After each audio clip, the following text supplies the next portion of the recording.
ताबीज लिखवाने से होगा? एक पीर साहब, बड़े अच्छे पीर साहब थे, आजकल के लोगों की तरह नहीं। आज तो पीर साहब लोग खाली लूटने के लिए हैं। मुरीद को मुसाफा भी करेगा तो 100 रुपया दे के मुसाफा करना पड़ता है। ये हालत हो गया। एक पीर साहब पुराने जमाने के, बहुत नेक परहेजगार अल्लाह वाले, उनसे एक उनका मुरीद जाके कहा कि हुजूर मेरे घर में बरकत नहीं हो रही है। मेरी माँ बहनें भी सुने। पीर साहब से उन्होंने क्या कहा, हुजूर मेरे घर में बरकत नहीं हो रही है, कोई तावीज लिख दीजिए। तो पीर साहब ने कहा कि तावीज बाद में दूंगा, मेरा एक हुक्म है उसको मान लो। कहा हुजूर आपका कौन सा हुक्म हम आज तक नहीं माने, आप कहिए, हर हुक्म मानने को तैयार है। तो पीर साहब ने कहा कोई बात नहीं, एक काम करो, जाओ और अपने घर का जो मेन गेट है उस मेन गेट पर एक ठो पर्दा लगा। एकदम आम सी जबान इस्तेमाल कर रहा हूं, तकरीर आज नहीं, फिर कभी मौका दीजिएगा तो तकरीर होगी। कहा जाओ अपने दरवाजे पर अपने घर का जो मेन गेट है उस मेन गेट पर एक ठो पर्दा लगा दो। न दुआ किया न तावीज दी, कहा पर्दा लगा दो। मुरीद पीर का हुक्म मिला, चला गया। शानदार किस्म का खूबसूरत सा मोटा पर्दा लाया, अपने घर के मेन दरवाजे पे लगा दिया। 1 महीना 2 महीना 3 महीना बेटा बरकत इतनी हुई कि रखने की जगह नहीं मिली। बोलिए ना सुभान अल्लाह। इतनी बरकत कि रखने की जगह ना मिली। बड़ा नजराना तोहफा तहाइफ लेकर पीर साहब की बारगाह में पहुंचा। हुजूर बड़ा कमाल हो गया, इस पर्दा में कौन सी राज की बात है, कमाल हो गया। कहा क्या हुआ? कहा हुजूर 3 महीना पहले तो घर में बरकत ही नहीं थी और अब इतनी बरकत हो गई कि कहां रखूं, जगह नहीं बची। 3 महीना में इतना बड़ा इनकलाब आ गया।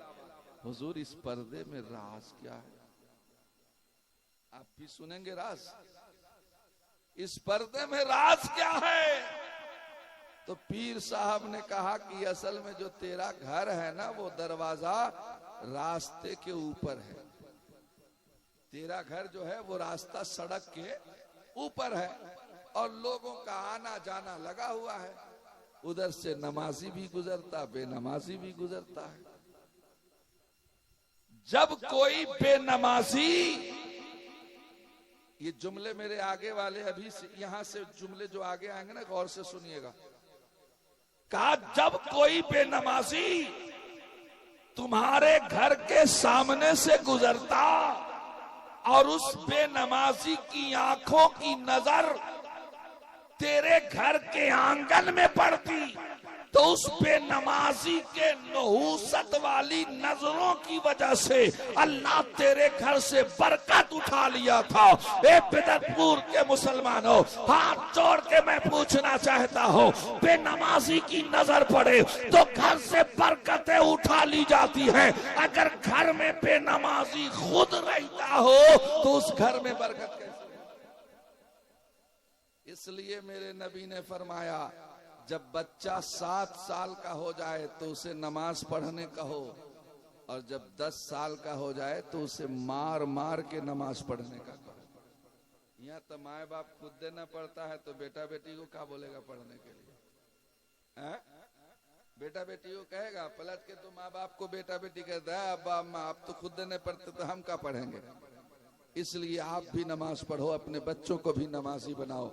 कल की माएँ कितनी प्यारी होती थी, उनकी गोद से कभी गरीब नवाज आ रहे हैं, कभी महबूबे इलाही आ रहे हैं, कभी वारिसे पाक, कभी साबिर पाक, कभी आला हजरत, कभी मुफ्ती आजम हिंद, कभी हुजूर मुजाहिद मिल्लत, कभी हुजूर ताजुश शरिया।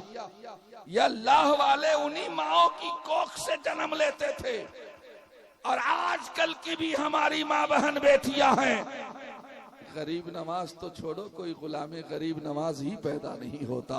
गुलाम साबिर पाक तो छोड़ो, कोई गुलाम साबिर पाक नहीं पैदा होता।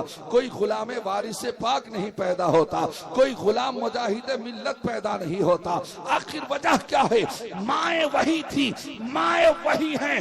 कल की माओ की गोद से बच्चे पैदा होते तो अल्लाह के वली बना करते थे, और आजकल की माओ के गोद से बच्चे पैदा होते हैं तो TikTok, Instagram, Facebook, WhatsApp status लगाने में हैरान है। स्टेटस से लगाने में हैरान है। रात को सूतेगा तो स्टेटस लगा के, और सुबह सुबह उठेगा कि जिसके लिए लगाया था वो देखा कि नहीं, कि देखी कि नहीं। वो अगर देख ली, चाहे देख लिया, तो खुश हो जाता है, चलो स्टेटस काम हो गया। तो ये मुसलमान का हाल है। कुरान पढ़े ना पढ़े मगर स्टेटस जरूर लगाएगा सबको। रात को फजर की नमाज पढ़े ना पढ़े मगर स्टेटस जरूर देखेगा कि कौन कौन देखा, कौन कौन नहीं देखा। ये स्टेटस का चक्कर छोड़ो मेरे दोस्तों। इंस्टाग्राम पे रील बनाना छोड़ो, टिकटॉक पे वीडियो बनाना छोड़ो, नबी की नात पढ़ो, कुरान की तिलावत करो, अल्लाह के घर में जाओ, नमाजें पढ़ो। मैं बात खत्म कर रहा हूँ कि कल की माएँ थी, उनकी कोख से जन्म लेने वाला बच्चा अल्लाह वाला बनता था, हाफिज कुरान बनता था। और आज की माँ बहन बेटियों की कोख से जन्म लेने वाला बच्चा डांस करता है, टिकटॉक बनाता है। क्यों? कल की माएँ अपने बच्चों को जब गोद में लेती तो कुरान पढ़ती थी। कल की माएँ अपने बच्चों को गोद में रखती तो कुरान पढ़ती थी जी, नमाज पढ़ती थी। और आज की अम्मा लोग अपना 2 महीना का बच्चा